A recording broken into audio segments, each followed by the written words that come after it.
My mom didn't call, didn't hesitate. She just looked at me across the kitchen table and said, "Your sister's wedding is the family's priority, we can't come to yours." No softness, no apology. My dad blinked at his hands. Kendra smiled like it was nothing.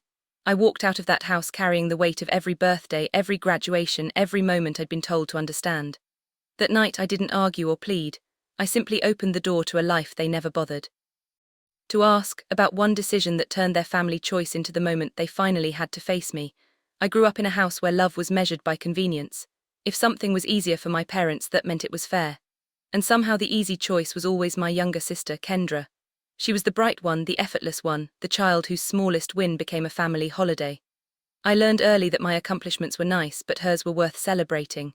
You'd think that kind of thing stops when you grow up.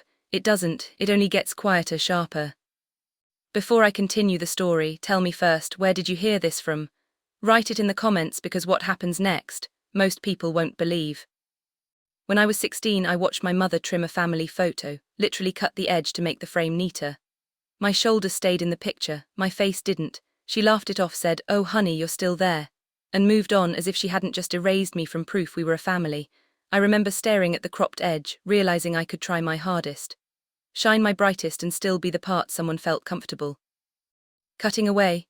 Maybe that's why I pushed myself so hard. Later scholarships, long nights of building a supply chain platform from scratch, holding on when investors dismissed me. Success was the first place where no one got to edit me out. And when the company finally took off, when the numbers turned real and I sold it for more money than anyone back home could imagine, I didn't run to show my parents. I sat alone in my apartment and let the quiet tell me everything. Some people only celebrate you when your success makes sense to them. Mine never did. Still, I believed things could be different when it came to my wedding. Adrian Steady War, the first person who ever told me I didn't have to earn my place, asked me to marry him in the simplest, softest way. I planned the ceremony months in advance, mailed the invitations myself, tucked pressed olive leaves inside each one. And when I handed the envelope to my parents, they smiled politely, already glancing toward the TV.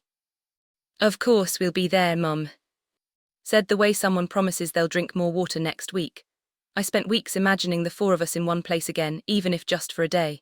Then Kendra announced her wedding. Same month, same weekend, and eventually the same day. She called it destiny. My parents called it practical. I called it the moment I finally stopped pretending we were the kind of family who cared how much something meant to me. The first real crack came 2 weeks after Kendra announced her date. I was sitting in my workroom finalizing the seating chart when Mom called. Her voice had that practice softness she used whenever she was about to choose the easier child. "Sweetheart, we've been talking. Kendra's fiancé's family can only do that weekend. You know how emotional she is. Could you adjust yours?" Adjust, as if weddings were furniture, as if mine hadn't been planned for months. I swallowed, forcing calm into my voice. "My invitations already went out." There was a pause, thin, careful. "You're strong. Amber, you'll understand. Your sister would fall apart if we didn't go to hers." I stared at the window, watching dusk settle over the city. It wasn't the request that strung. It was the assumption, the familiar choreography. Kendra wants something, so everyone shifts around her, even if it means shifting me out of the frame. Dad called later that night, his tone apologetic but resigned. "You know how your mother worries. If we choose yours, Kendra will take it personally. You'll be fine." It was always that line, "You'll be fine," their blessing and their dismissal wrapped into one. For days afterward, the tension hummed beneath every conversation. Kendra sent me a text, bubbly, oblivious. "Isn't it wild? Our weddings are on the same day. It's like the universe aligned us." I typed a reply 3 times, deleted it 3 times, and finally left it unread. What was there to say? She'd never grown up in a world where someone else's joy swallowed her soul. She didn't understand because she had never needed to. Turning point didn't arrive with shouting. It slid quietly into my life on a Wednesday night. Mom sent a message. "After discussing it, we've decided we can't attend your ceremony. It's too much travel back and forth. We hope you understand." No apology, no regret, just logistics, my field of expertise used to justify abandoning me. I sat down on the edge of my bed, the phone glowing against the dark, my heartbeat steadied instead of racing. It surprised me. I thought I'd cry, but all I felt was an old familiar clarity rising to the surface. I texted back, "That's fine." But as soon as I hit send, I knew it wasn't an ending, it was a beginning. The moment something inside me stopped bending and finally broke clean. That night, while the house was quiet and Adrian slept in the next room, I opened my laptop and scrolled through the contacts I hadn't dialed in years. Rachel, Aunt Marion, Eli, people who had watched the imbalance without ever saying it aloud. For the first time, I didn't feel like a child asking for a seat. I felt like a woman deciding who deserved one. And the answer wasn't my parents. The day everything finally collapsed didn't look dramatic from the outside. There was no shouting match, no slammed doors, just a quiet morning sunlight slipping across my kitchen counter and a truth I could no longer swallow. I reread Mom's message. We hope you understand, until the words blurred. Not once had they asked how I felt. Not once had they paused to consider what it meant to choose convenience over their own daughter's wedding. And the longer I stared at that screen, the more I realized the collapse wasn't happening now. It had been happening for decades. This was simply the moment I stopped pretending not to notice. I drove to the edge of the city, to a small overlook where the air felt wider. Adrian joined me, holding 2 mugs of tea but saying nothing. He'd always known when silence was a kindness. They didn't even hesitate, I finally said.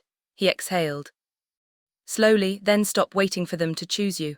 I nodded, feeling something settle in my chest, a shift, a click, like a lock turning, a boundary forming. That night, long after he fell asleep, I opened the folder I had hidden for months.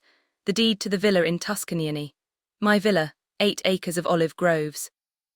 Ancient stone walls, an open courtyard that felt like a place made for truth. I had bought it after selling my company, partly because I needed a refuge, partly because I wanted somewhere that belonged entirely to me. I had never told my parents. Why would I? They never asked. As I scrolled through the photos, the golden hills, the long stone table under lanterns, a thought formed so clearly it felt like a pulse. I could build a new kind of wedding here, not a performance, not a competition, a gathering of people who showed up because they chose to. I sent Rachel a message first. She called immediately, no hesitation. Please tell me you're not cancelling, she said. No, I told her. Just moving it to where? Tuscany. She didn't even pause. Send me the date, I'll handle the family. By morning the group chat lit up, Eli booking flights, Aunt Marian asking about accommodations, Uncle Ray offering to help with any setup. No one asked about my parents, no one needed to. Meanwhile, Kendra posted a countdown for her wedding. 5 days until forever. My parents flooded her comments with hearts and exclamation points. Not a single message to me. I watched it all with a strange calm, for the first time their choices didn't sting, they clarified. I spent the next days finalizing the courtyard layout, the long table stretching toward the olive trees, the lanterns that would glow like fireflies at dusk. The villa hummed with workers sanding stone, trimming branches, stringing lights. Every sound, every hammer, every ladder scraping against stone felt like a promise kept to myself. I wasn't sabotaging their wedding. I wasn't chasing validation. I was reclaiming the story. The collapse of what we used to call family didn't leave me empty. It left room finally for everything real to grow, and Tuscany was the beginning of my push back. The morning of our 2 weddings arrived carrying 2 different kinds of sunlight. In Boston it was harsh white, bright, unforgiving. In Tuscany it spilled across the hills like warm honey. I woke before dawn in the villa, the stone floor cool beneath my feet as I stepped out onto the terrace. The olive trees shimmered in the early light leaves, whispering as if reminding me, this is your home, your choice, your table. Workers moved quietly through the courtyard, adjusting lanterns, smoothing linen across the long table that stretched toward the grove. Everything looked impossibly grounded, ancient yet new. Exactly the life I wanted to step into. But in Boston, nothing was grounding anyone. My cousin Eli sent a photo, rows of empty chairs in the ballroom, the kind wrapped in white fabric to hide how bare they looked. He captioned it, "This is going to blow up soon." Another message came from Rachel. A picture of my parents standing by the entrance, dressed perfectly but their smiles tight, confused. No one from the extended family had arrived, not one. And Kendra, my sister, kept refreshing the guest list on the planner's tablet, her expression tightening each time. They must be late, she murmured to her fiancé. But even she didn't sound convinced. Meanwhile in Tuscany, guests trickled into the courtyard, breathless from travel, glowing with excitement. Grandma Elise arrived wearing a soft blue dress, her silver hair pinned back with an olive branch I'd placed on her vanity that morning. "My girl," she said, cupping my face with both hands. "Look at you, look how far you've come." I felt my throat tighten. Every part of me wanted to soak in that moment, because love that shows up feels different. It carries weight, presence, truth. As the sun climbed the courtyard filled with familiar voices, Rachel hurting her kids, Uncle Ray greeting the musicians, Aunt Marian taking photos of the vineyard as if she'd never seen anything so sacred. For the first time in my life I wasn't an afterthought. I was the center, but not because the world bent around me, because I had built a world that didn't require bending at all. Back in Boston, the ceremony was about to start. Kendra stood at the aisle bouquet, trembling in her hands. The planner paced behind her. "Where is everyone?" she whispered sharply.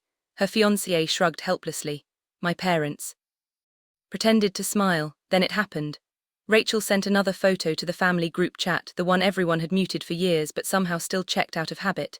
It showed me stepping into the courtyard sunlight, catching the silk of my dress. Behind me, guests rose from their seats beneath the grapevines. Lanterns glowed softly overhead. Tuscany wrapped around us like a painting. Within seconds, more pictures followed, Eli capturing the long table, the wild flowers woven into the stone. Arch, Grandma laughing with her hands in the air. A video appeared. Adrian taking my hand, his voice steady as he spoke his vows. And then someone in Boston gasped loud enough for the whole ballroom to hear. My mother's face drained of color. She grabbed my father's sleeve so tightly he winced. "Kendra," she whispered, "they're all in Italy." Kendra's bouquet slipped, her breath hitched. And for the first time in our lives, she realized the world did not orbit her. My father looked around. The half-empty room, his jaw tightening. Why didn't anyone say they weren't coming? Because they didn't owe you an explanation, I thought, from thousands of miles away. They owed themselves one. In Tuscany, I didn't know the exact moment their wedding collapsed, but I felt the shift. A strange stillness moved through the courtyard just as I finished my vows. Not sadness, something like release, as if some final thread connecting me to the version of family I once begged for had quietly snapped. After the ceremony, we walked toward the long table under the vines. Guests laughed, passing wine, clinking glasses. The sky warmed into amber. Lanterns flickered on one by one. The air smelled of rosemary and baked bread. Adrian leaned close. "They know, don't they?" I nodded. "They're seeing the life they never bothered to ask about and the life you chose instead of them," he added. But it wasn't revenge. Not really. It was clarity served gently, honestly, in the form of a wedding they never imagined I could create. Midway through dinner, my phone buzzed, a message from Dad. "Is this where you are?" Another from Mom. "Why didn't you tell us you had a place like this?" Then from Kendra. "Is this some kind of joke?" I put the phone face down. Rachel raised an eyebrow. "They're spiraling, aren't they?" "Probably," I said. "You okay?" I looked at the candle light dancing across the long table. The table I built. The table filled by people who chose me. I've never been more okay. In Boston, things got worse, a guest whispered too loudly. "Didn't her family used to be huge?" Another said, "Why is everyone in Italy?" Someone showed a photo of my villa, the caption reading, "Ambar's Wedding, Tuscany." My mother sat down abruptly, pressing a hand to her chest. My father rubbed his temples. The planner signaled for the band to start, but even music felt hollow. Kendra stared at her reflection in a glass door. Perfect makeup, perfect dress, perfect everything, yet completely alone. In the moment she'd built her whole identity around. And then she said the quiet part out loud. Everyone chose her. No screaming, no tantrum, just the truth finally spoken. While the night dissolved, mine bloomed. The musicians played soft strings under the warm Tuscan sky. Adrian whispered something about forever. Grandma wiped her eyes. Rachel's kids danced barefoot between the lantern shadows. Every sound felt like healing. Later, as we lit candles along the olive grove, I caught myself glancing toward the horizon, not out of longing but out of closure. The family I had spent a lifetime trying to earn was never mine to keep. The one gathered around me now, the one laughing, clapping, raising glasses, was built from choice, not obligation. Near midnight, the last message came from Mom. "I hope you're happy." I didn't reply. Not because I was angry, but because I finally understood happiness doesn't need their permission. And in the quiet of the Tuscan night, surrounded by the people who showed up, I breathed deeper than I had in years. The climax of their story was collapse. The climax of mine was freedom. The morning after our wedding, Tuscany felt different, lighter, as if the whole villa had exhaled with me. Sunlight filtered through the olive branches, scattering gold across the courtyard where petals from the night before still clung to the stones. Grandma Elise sat beside me on the terrace, hands wrapped around a warm cup. "You built something beautiful," she said. "Not just last night, your life. I didn't know I needed those words until they landed.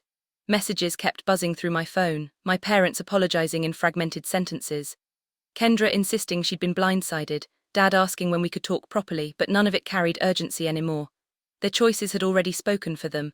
What mattered now was the kind of family I wanted going forward, so I answered only one message, Rachel's. "We're staying 2 more days. Breakfast?" "Yes," I wrote always. Adrian joined me at the railing, slipping an arm around my waist. "Whatever happens next," he said, "you're not facing it alone." And for the first time in my life I believed that, not because someone promised it but because they had already shown up when it mattered.